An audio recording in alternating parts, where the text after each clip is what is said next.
Welcome to the Numerology and Astrology for the 19th of August, 2022. My name is Suzanne Wagner, and I appreciate you joining me, and I hope you find these interesting.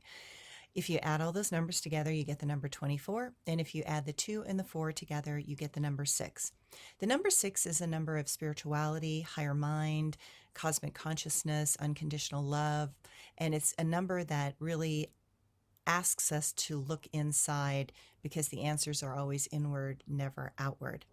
This number is about living a life that is honest, sincere, kind, and one that is supportive of healing. This life is a journey to heal the past karmic patterns that have continued to follow us into this life from other times and places.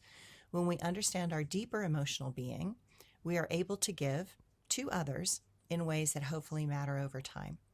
Sexuality and intimacy for many are divided, but this number asks us to learn to bring them together.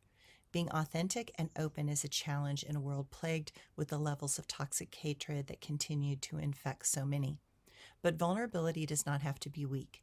True authentic vulnerability can adapt more quickly because the ego does not impair judgment. This number attempts to support us in moving this human restlessness towards goals that are inspired, bright, and creative. When the kindness of hearts is honored over the brutality of mankind, that is when we will have a more peaceful world. The astrology for today. The moon shifts this morning out of a calming Taurus and into a social Gemini. The chatting behavior will seem in full swing once the Gemini energy comes in, and we will be more able to adjust to the shifting tides. While we are in the last quarter of the moon and the sun will square the moon in Taurus before the moon switches, know that we need to pause and reflect before making any big choices or decisions. Look to what needs to be finished up first. There will be time later for the big leaps. Many things have changed rather rapidly over the past few weeks. Just now, we are getting a sense of what that means in the larger picture of our life.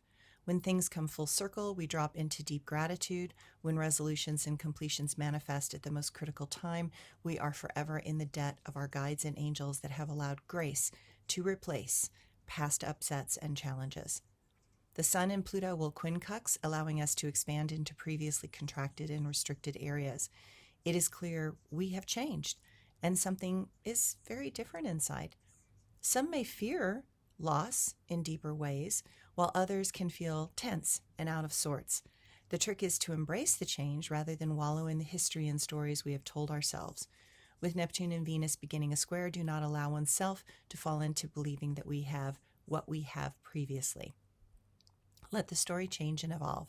That is how we learn to embrace our flaws and make new decisions that allow us to be and express the love we have always felt, but were afraid to become.